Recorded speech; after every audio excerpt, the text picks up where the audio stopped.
Hello students, last video में हमने present simple tense जो है कंप्लीट कर लिया था और अब हम इसका प्रेजेंट का ही अगला जो टेंस है प्रेजेंट कॉन्टिन्यूस टेंस कंप्लीट करेंगे आज। ठीक है, उसमें सबसे पहले जैसा मैंने आपको बताया था 4 पार्ट्स होते हैं, पॉजिटिव, नेगेटिव, इंटेरोगेटिव और इंटेरोगेटिव नेगेटिव। तो इसमें हमें क्या है, कॉन्टिन्यूस के अंदर सबसे पहले हमें पहचान करनी है इसकी कि प्रेजेंट कॉन्टिन्यूस। आप पहचानोगे कैसे कि भाई ये टेंस जो है वो प्रेजेंट कॉन्टिन्यूस का है या इसमें कॉन्टिन्यूस का ही फॉर्मूला लगेगा। तो हिंदी से जब हम इंग्लिश ट्रांसलेट करते हैं तो हिंदी की लाइन में लास्ट के जो वर्ड्स होंगे प्रेजेंट कॉन्टिन्यूस के अंदर वो क्या होंगे, रहा है, रही है या फिर रहे हैं। इन वर्ड से हमें ऐसा भी पता लगता है कि कोई भी जो काम है वो अभी चल रहा है। जैसे मैंने बोला वह गाना गा रहा है, तो इससे हमें पता लगता है कि जो भी काम है वो अभी चल रहा है। तो इस टेंस को हम क्या बोल देते हैं, कॉन्टिन्यूस टेंस। और रहा के साथ है लगा है, इसका मतलब प्रेजेंट कॉन्टिन्यूस टेंस वो है। ठीक है, अगर रहा के साथ था लग जाएगा तो वो पास्ट कॉन्टिन्यूस हो जाएगा, और रहा के साथ अगर होगा लग जाएगा तो वो फ्यूचर हो जाएगा। वो हम आगे डिस्कस करेंगे। अभी हम बात कर रहे हैं प्रेजेंट कॉन्टिन्यूस टेंस की, जिसकी हिंदी लाइन में पहचान क्या होती है, रहा है, रही है, रहे हैं। ठीक है, तो जैसे एग्जाम्पल हम देख लेते हैं, वह खाना खा रहा है। तो ये जो वह खाना खा रहा है लाइन है, ये कौन से टेंस की है, प्रेजेंट कॉन्टिन्यूस की है। अब हमें इसको अगर इंग्लिश में बनाना हो, पहले हम सिंपल लाइन से शुरू कर रहे हैं। जब हमारे टेंस कंप्लीट हो जाएंगे तो हम थोड़ी बड़ी लाइंस की भी प्रैक्टिस करेंगे। तो सबसे पहले आपको फॉर्मूला पता होना ज़रूरी है कि कॉन्टिन्यूस के अंदर क्या फॉर्मूला लगता है। तो फॉर्मूला लगेगा subject plus is am are plus verb की first form plus ING plus object. एक चीज़ आपको ध्यान रखनी है, कॉन्टिन्यूस टेंस चाहे कोई भी हो, चाहे वो प्रेजेंट का कॉन्टिन्यूस है, पास्ट का है या फ्यूचर का है, वर्ब की फर्स्ट फॉर्म के साथ आईएनजी आएगा ही आएगा कॉन्टिन्यूस टेंस में। ठीक है, तो अब देखो यहाँ पे फॉर्मूला क्या है प्रेजेंट कॉन्टिन्यूस के लिए, कि subject is am are, verb की फर्स्ट फॉर्म आईएनजी, ऑब्जेक्ट। अब इसमें हमें ये याद रखना है कि इज़ किसके साथ लगता है और एम और आर किस किस के साथ लगेंगे। तो देखो इज़ कहाँ लगेगा, ही, शी, इट और सिंगुलर। ठीक है, जब भी सब्जेक्ट आपका ही, शी, इट या फिर सिंगुलर मतलब एकवचन यानी कि एक पर्सन होना चाहिए, तब वहाँ पे क्या लगेगा, प्रेजेंट कॉन्टिन्यूस की लाइंस के अंदर इज़ लगेगा सब्जेक्ट के साथ, एम सिर्फ और सिर्फ आई के साथ लगेगा। ठीक है, और आर जो है वो वी, यू, दे और प्लूरल। अगर आपका सब्जेक्ट एक से ज़्यादा है, एक से ज़्यादा पर्सन अगर उसके अंदर हैं, तो वहाँ पे क्या लग जाएगा, आर लग जाएगा। ठीक है, तो ये तीनों आपको याद रखने हैं कि इस किसके साथ लगता है, एम किसके साथ लगता है और आर किसके साथ लगेगा। अब हमें इस फॉर्मूले से लाइन ट्रांसलेट करनी है, वह खाना खा रहा है। तो देखो वह खा रहा है से पता लग रहा है कि ही आएगा, ही के साथ इज़ आ जाएगा, ही इज़, खाने के लिए ईट आ जाएगा, आगे आईएनजी वर्ब हमने लगा दी, फिर आईएनजी लगा देंगे, ही इज़ ईटिंग फूड।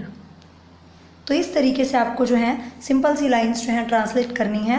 हम एक दो लाइंस और देख लेते हैं।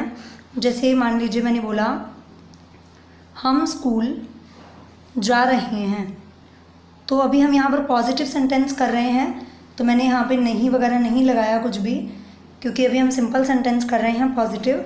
हम स्कूल जा रहे हैं, तो देखो हम के लिए वी लग जाएगा, रहे हैं से पता लग रहा है प्रेजेंट कॉन्टिन्यूस है, तो कॉन्टिन्यूस का ही रूल लगेगा।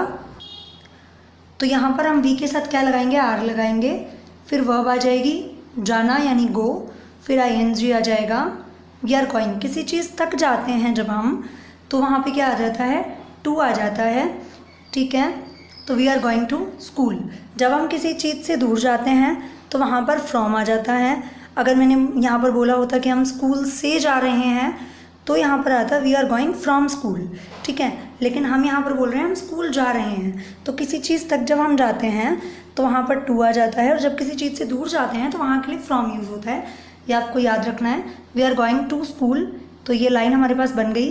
इसी तरीके से हम आए वाली लाइन का और देख लेते हैं। मैंने बोला मैं बाज़ार जा रही हूँ। ठीक है, तो इसको हम कैसे ट्रांसलेट करेंगे, आई के साथ एम लग जाएगा।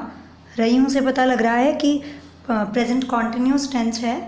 फिर जाने के लिए गो, आगे आईएनजी लगा दिया मैंने। To market, I am going to market. तो इस तरीके से आपको जो है प्रेजेंट कॉन्टिन्यूस की पॉजिटिव की लाइंस जो हैं वो ट्रांसलेट करनी है। ऐसे आप बहुत सारे एग्जाम्पल्स जो हैं वो घर पे भी बना के देख सकते हो। आपको ये ध्यान रखना है कि जो लास्ट वर्ड है वो हमेशा क्या होना चाहिए, रहा है, रही है, रहे हैं। लास्ट वर्ड आपके यही होंगे।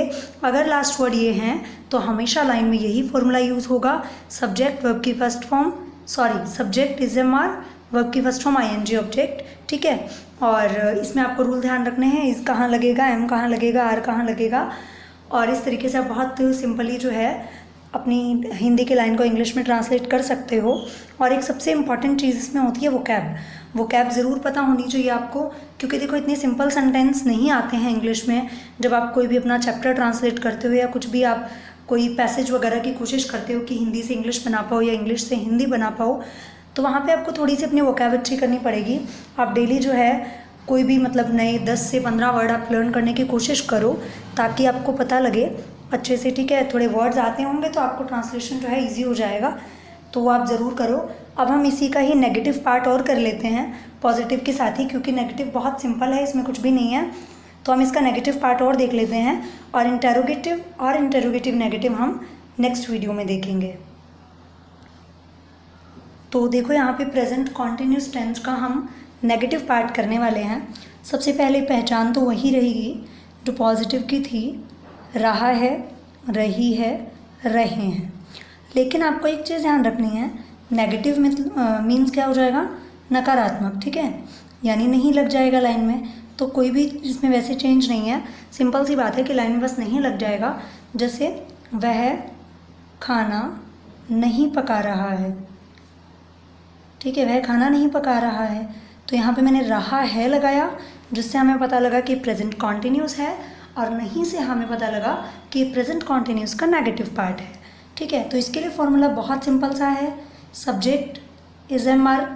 क्योंकि देखो सिंपल में हम कंफ्यूज इसलिए हो गए थे क्योंकि वहाँ पे नोट के अंदर थोड़ा चेंज था, ठीक है, डू डज लगाना था, और इस तरीके से वो थोड़ा सा हमें हार्ड लगता है। इसमें कुछ भी नहीं है, एक रूल याद रखोगे तो आगे नेगेटिव वाला बहुत ईजीली हो जाएगा। Subject is am are, verb की फर्स्ट फॉर्म, नेगेटिव बना रहे हैं हम, subject is am are, not आ जाएगा, वर्ब की फर्स्ट फॉर्म आईएनजी ऑब्जेक्ट, ठीक है।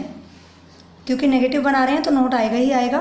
दोबारा लिख देती हूँ, सब्जेक्ट इज एम आर, फिर यहाँ पे नोट आ जाएगा, वर्ब की फर्स्ट फॉर्म आईएनजी ऑब्जेक्ट, ठीक है। अब इस फॉर्मूले से हमें लाइन बनानी है, वह खाना नहीं पका रहा है तो ही इज़ नॉट, खाना पकाने के लिए कुक आ जाएगा, आगे ING, he is not cooking food. तो इस तरीके से जो है लाइंस बहुत सिंपली ट्रांसलेट हो जाती हैं। वह खाना नहीं पका रहा है, ही इज़ नॉट कुकिंग फूड, ठीक है। और इसकी एक दो लाइंस देख लेते हैं। हम झूठ नहीं बोल रहे हैं, हम झूठ नहीं बोल रहे हैं। पहचान आपको ध्यान रखनी है, रहा है, रही है, रहे हैं, यही आएंगे, ठीक है।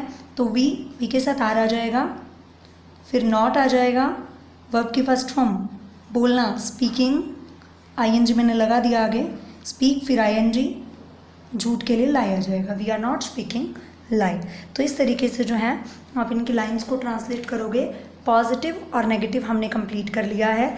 एक लाइन और देख लेते हैं, मैं बाज़ार नहीं जा रही हूँ, मैं बाज़ार नहीं जा रही हूँ। तो यहाँ पर देखो आई के साथ एम आ जाएगा, नॉट, जाने के लिए गो, फिर आगे ING, going to market, I am not going to market. तो इस तरीके से बहुत सिंपली आप लाइंस को ट्रांसलेट कर सकते हो। अब आप कोशिश ज़रूर करना, कोई भी आपको डाउट लग रहा हो, प्रेजेंट कॉन्टिन्यूस के अंदर किसी भी चीज़ में आपको डाउट हो तो आप कमेंट बॉक्स में लिख सकते हैं, ठीक है। और वीडियो पसंद आई हो तो लाइक, शेयर, सब्सक्राइब ज़रूर करें। कोई ऐसी चीज़ लग रही हो जो नहीं समझ में आ पा रही है, नहीं क्लियर हो पा रही है, तो आप मुझे ज़रूर बताएं, ठीक है। Thank you so much.